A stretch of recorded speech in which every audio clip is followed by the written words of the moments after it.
Selamat petang, salam sejahtera. Isu paling hangat pada petang ini dipetik dari sabadasepudin.com.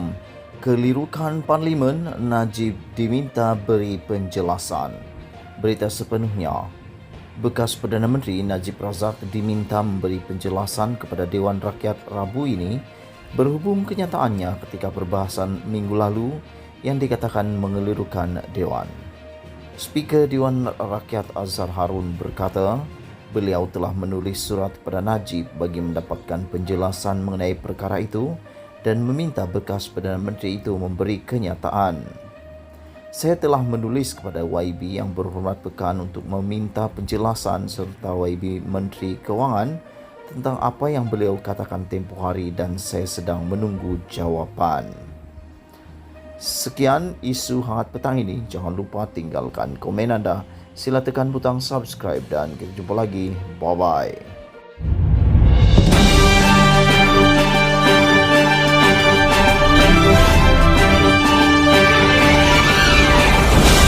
Selamat petang, salam sejahtera. Isu hangat petang ini, Muhyiddin baham Najib dalam Parlimen. Berita sepenuhnya. Bekas Perdana Menteri Tan Sri Muhyiddin Yassin membidas sikap Datuk Seri Najib Razak yang menyifatkan bantuan Kerajaan Perikatan Nasional PN bernilai ratusan bilion ringgit kepada rakyat sebagai membazir. Beliau sebaliknya berkata ketika Najib menjadi Perdana Menteri, puluhan bilion duit rakyat yang lesap begitu sahaja tidak pula dikatakan membazir. Saya sebenarnya hairan dengan sikap pekan apabila saya sebagai Perdana Menteri menyalurkan bantuan bernilai ratusan bilion ringgit kepada rakyat dan perniagaan di kala susah dikatakan membazir. Tetapi ketika dia menjadi Perdana Menteri, puluhan bilion duit rakyat lesap begitu sahaja dan tidak pula dikatakan membazir. Mungkin kerana dia mendapat untung, tidaklah membazir bagi dia, katanya membahas titah ucapan yang di Pertuan Agong di Dewan Rakyat hari ini. Muhyiddin yang juga ahli Parlimen Paguh berkata hakikatnya, dunia semasa dan pasca pandemik memerlukan negara-negara termasuk Malaysia mengambil langkah luar biasa. Kerajaan PN ketika itu katanya berusaha memastikan perniagaan dapat berjalan terus, gaji dan upah bekerja tidak terhenti, dan makanan berada di atas meja untuk keluarga yang terjejas. Beliau menjelaskan bahawa semua peruntukan uang untuk rakyat itu tidak dimasukkan ke dalam akaun. Peruntukan yang besar tersebut tidak masuk ke dalam akaun peribadi saya. Katanya dipercayai mengingatkan kepada semua mengenai RM42 juta dana wang SRC Internasional masuk ke dalam akaun Najib. Menurutnya peruntukan itu digunakan untuk kepentingan rakyat yang benar-benar terkesan akibat pandemik. Selain bagi pembelian vaksin, bantuan tunai terus di akaun rakyat, bukan pusat-pusat kuarantin dan PPV, semuanya untuk rakyat. Di mana yang saya membazir?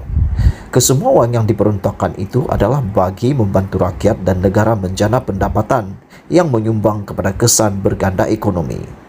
Oleh sebab itu, sejumlah peruntukan besar telah dibelanjakan secara telus dan bersasar bagi maksud pemberian pelbagai bentuk insentif dan bantuan kepada rakyat dan perniagaan, termasuk perusahaan kecil, mikro dan sederhana dan industri yang amat terkesan sepanjang 2 tahun suram yang turut dirasai di seluruh dunia akibat pandemik COVID-19, katanya lagi.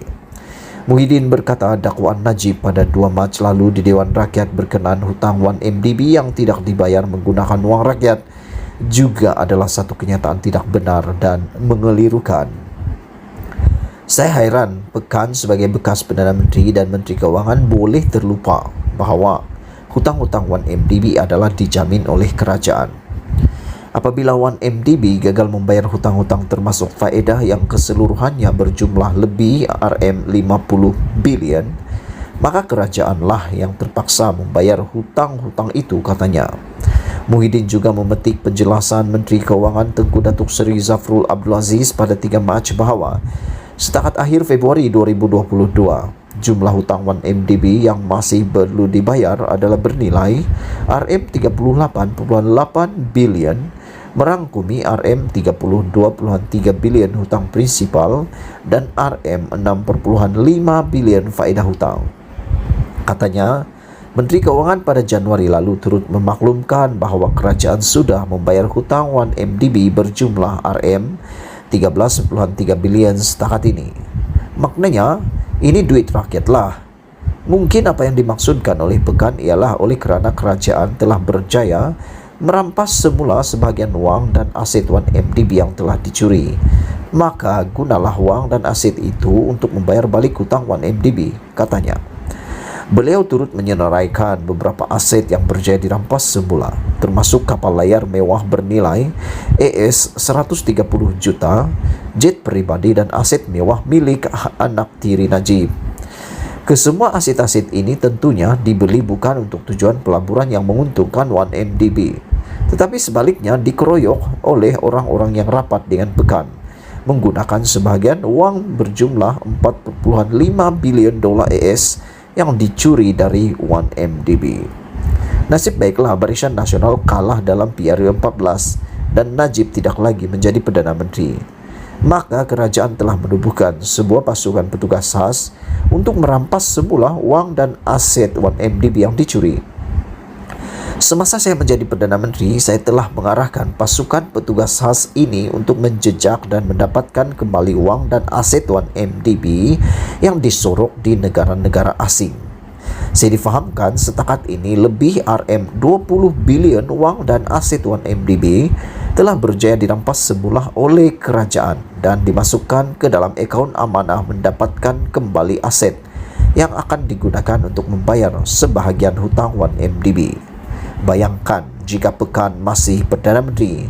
Saya tidak fikir dia akan tubuhkan sebuah pasukan petugas khas untuk mencari wang dan aset 1MDB yang hilang, kerana yang menghilangkan wang aset itu pun dia.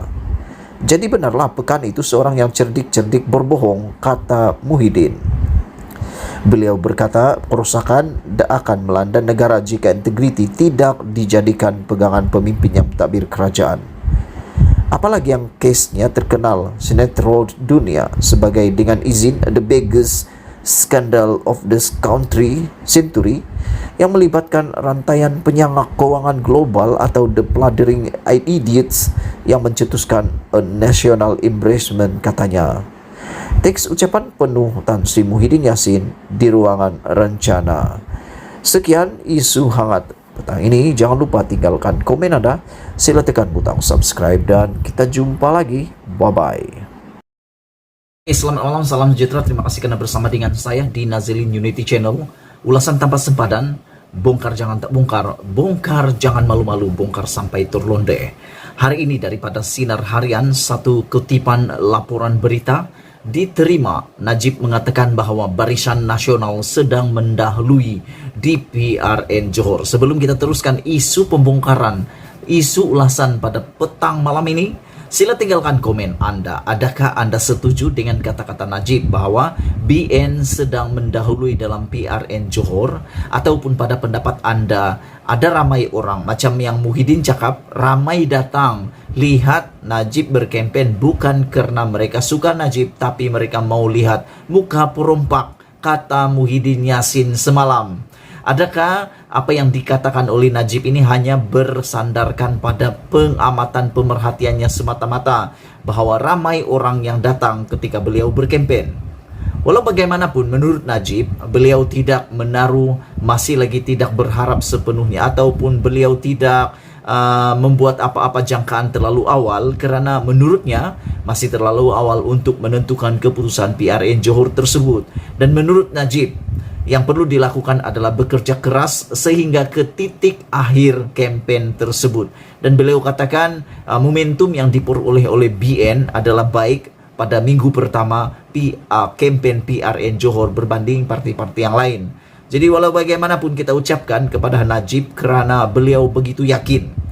Dia ada keyakinan bahawa Barisan Nasional sedang mendahului parti-parti yang lain, terutamanya Parti Perikatan Nasional, Pakatan Harapan.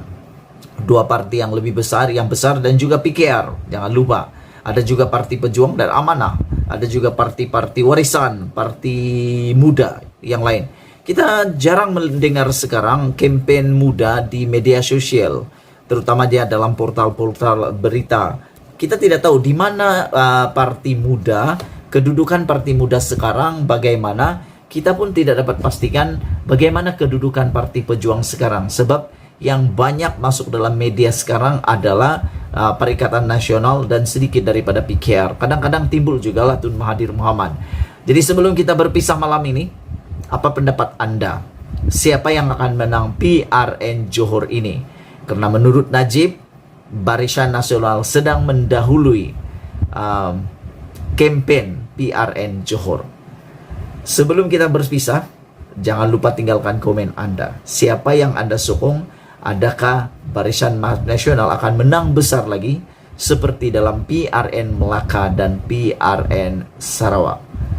Malaysia kita punya, kita jaga sama-sama, cintai Malaysiaku.